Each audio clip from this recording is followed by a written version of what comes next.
आज आपण पाहणार आहोत मस्त टोमॅटो आणि मेथीचे पराठे। नाश्त्यासाठी एकदम परफेक्ट रेसिपी आहे आणि तुम्हाला मुलांच्या टिफिनमध्ये काहीतरी हेल्दी किंवा पालेभाज्याची रेसिपी द्यायची असेल तर टिफिनसाठी देखील ही रेसिपी एकदम परफेक्ट आहे। नमस्कार मंडळी, मी वर्षा येवले माझ्या चॅनलवर तुमचं खूप खूप मनापासून स्वागत करते। चला तर मग रेसिपी पाहून घेऊया। चला तर मग रेसिपी बनवायला सुरुवात करूया। तर इथं 10-12 मी हिरव्या मिरच्या घेतलेल्या आहेत। तर हिरव्या मिरच्या तिखट घेतलेल्या आहेत। तुम्हाला तिखट किती पराठे हवे आहेत त्याच्या हिशोबाने मिरच्या ॲडजस्टमेंट करून घालू शकता। सोबतच 10-12 लसणाच्या पाकळ्या, अर्धा इंच अद्रकीचा तुकडा बारीक कट करून घातलेला आहे। आणि आता मी इथं मध्यम आकाराचे 2 टोमॅटो स्वच्छ धुवून आणि कट करून घेतलेले आहेत। आणि आता आपण याच्यामध्ये घालून घेणार आहोत 1 चमचा जिरं आणि जिरं घालून छान अशी याची पेस्ट तयार करून घेणार आहोत।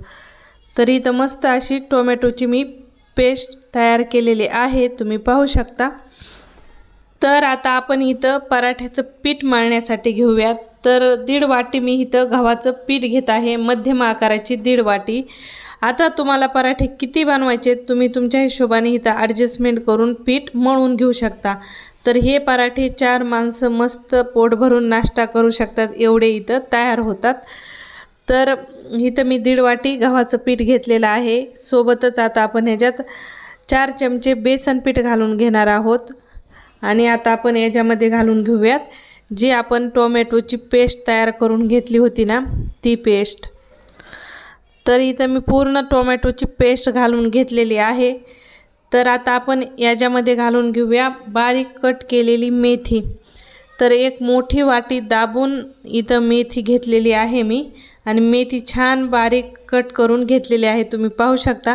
मेथी निसून स्वच्छ पाण्याने धुवून परत ही मेथी कट केलेली आहे।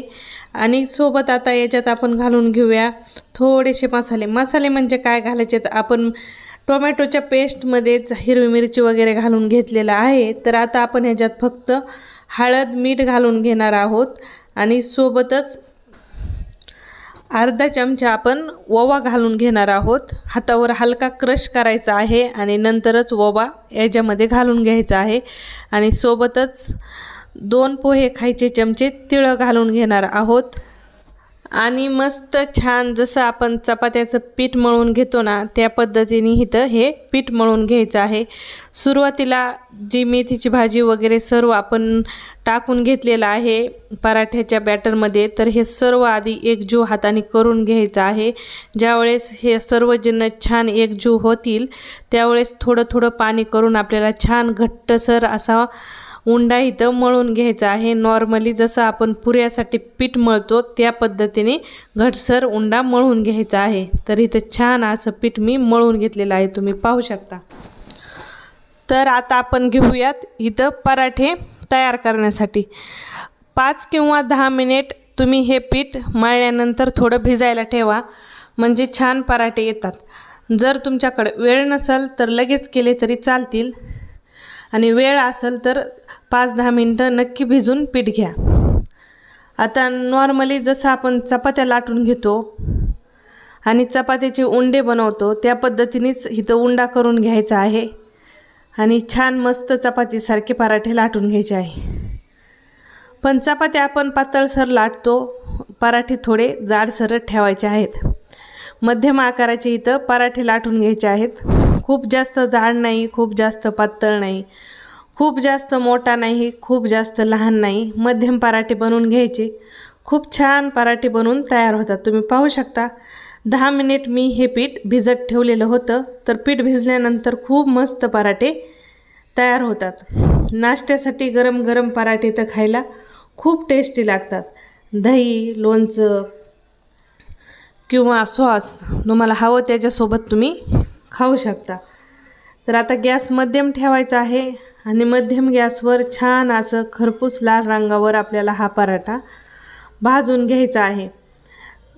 तर तुम्हाला पराठा तुपामध्ये शेकायचा आहे की तेलामध्ये शेकायचा आहे तुमची चॉईस, किंवा तुम्ही पराठ्याला बटर देखील लावू शकता। जेव्हा बटर लावून पराठा आपण भाजतो ना त्यावेळेस पराठ्याची ती जी टेस्ट आहे ना ती खूप मोठ्या लेवलला जाऊन पोचते। पण बटर लावलेला पराठा एकदम गरम गरमच भारी लागतो खायला। तर बऱ्याच घरात बटर तूप वगैरे आवडीनं खाल्लं जात नाही आणि बऱ्याच घरात खाल्लं जातं।